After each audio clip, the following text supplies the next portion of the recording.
I just don't have the spoons. Welcome to McBain Moments. Alright guys, as always, if you're new to the channel, welcome to the manor. Make sure you take a moment and subscribe down below. We are on the road to 13 million subscribers, one subscription at a time, so make sure you subscribe. Also, if you like my work, please consider becoming a patron. Go to patreon.com/JulianMcBain. Link will be in the description.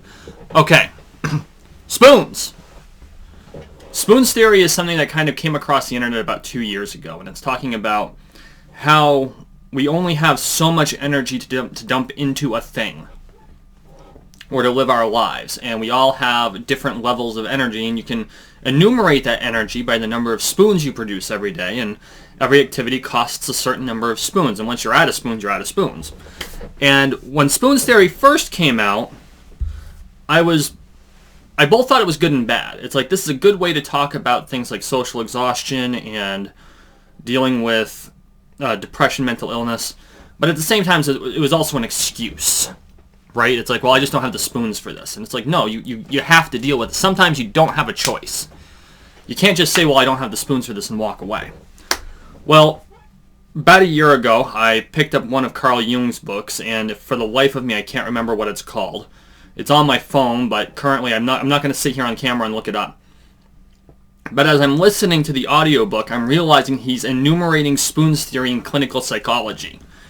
So I'm like, okay, I can't argue with Carl Jung. He's kind of the father of modern psychology, right? 90% of how our brain works is we understand because of Freud and Jung. So, okay, fine. Spoons theory is a thing that exists. I still don't have to like it. Because I have learned, yes, we all wake up with a certain number of spoons, but we have the capability to generate spoons while we operate. It is a certain type of mentality. It is a certain way of doing things, because, for instance, and keep in mind, the spoons generally tend toward mental exhaustion as opposed to physical exhaustion, because you can push your body way beyond the breaking point. That's how basic training works in the military. That's how the Tiger test works. That's like the whole point of a lot of physical trials. Those are your physical rites of passage, are about forcing your body to go to its absolute limit and making you realize that your limit is far past where you think your limit is. But for mental exhaustion and social exhaustion, there are ways you can do things to regenerate those spoons throughout the day. For instance, if you're an introvert like me, you can find a space to be alone for 10 or 15 minutes and just regenerate a little of that energy so you can make it through the next segment of your day.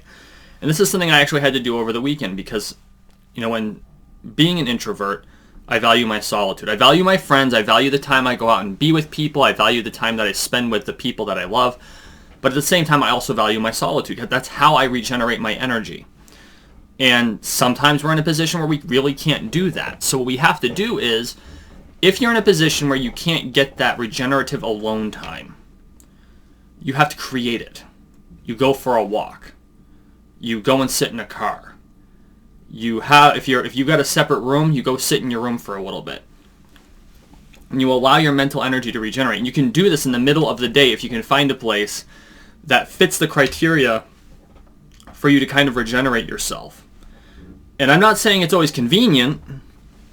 I'm not saying it's always easy, and it doesn't mean that you're going to regenerate as much as you want to regenerate.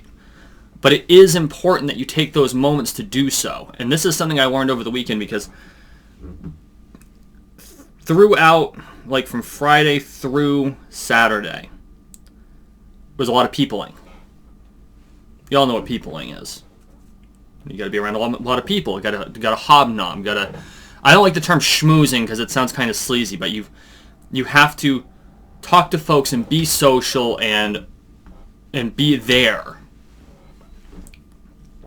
And so by Sunday morning, I had peopled constantly, and so by Sunday morning I was in another situation where I had to people, and I had run out of spoons. Like I'm trying to force myself. I'm trying to force generate spoons, and I just don't even have the aluminum to stamp them out.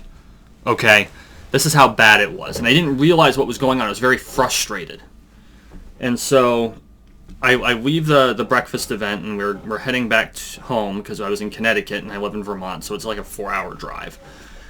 And I'm just going through my head trying to figure out what was going wrong. And I realized, oh my God, I not only ran out of spoons, I ran out of the materials to create more spoons. And that's hard to do for me because of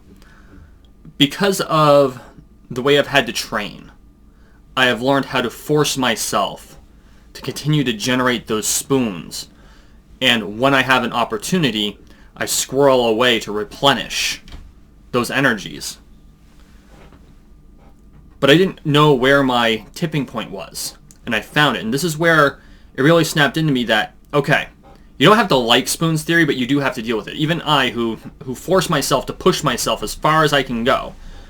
And I'm not saying that other people don't push themselves. I'm just saying that, like, I'll push myself beyond the breaking point and then get pissed at myself because I broke. I do have a limit, and I think I learned where that limit lies right now. And so now my goal will be, well, how do I make it so I can increase the holding tank for the raw materials to keep stamping out those damn spoons so I can make it the whole distance.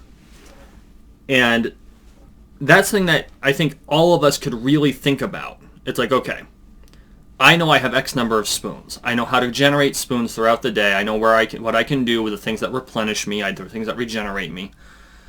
I know the circumstances that make that work. How can I create that in places where I may not normally be able to?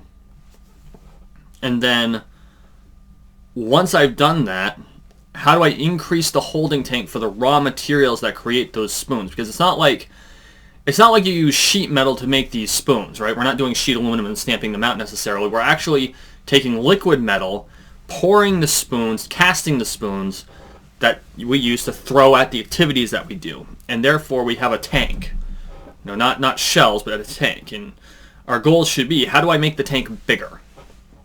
And I think that's something that I'm going to work on over the course of the next 6 months, is trying to figure out how to make the tank with the liquid aluminum that stamps out all my damn spoons bigger, so that the next time I run into this, it doesn't happen again.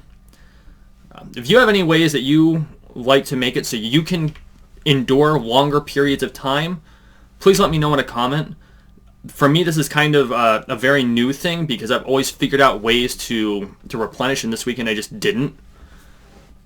So that's all I got. So that was your story for the day. This has been a McBain moment.